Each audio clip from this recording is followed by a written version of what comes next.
Hi, I'm Steve with Lawson Screen Products, and today I'm going to show you how to assemble the Epson floor stand. It's very easy to put together.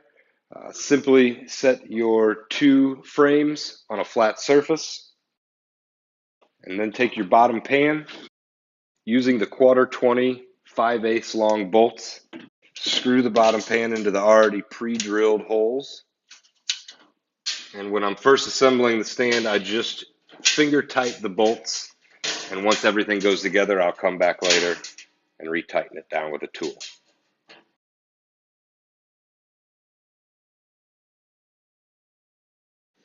Once our bottom pan is secure, we now move to the sides.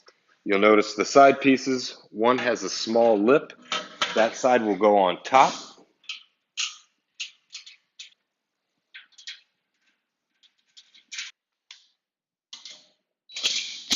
Now we'll put our second side piece on.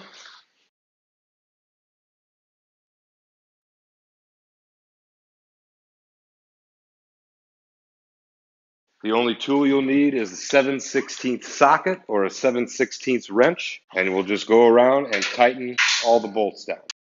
Don't forget to tighten your bottom pan down as well.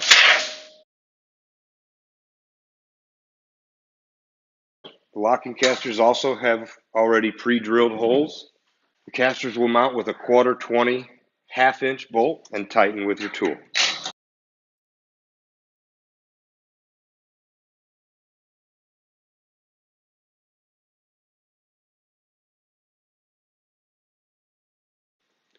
Now that all four of our locking casters are mounted, we can now flip the unit back over, and it is now ready for your Epson F2000 or F2100 to be sat on.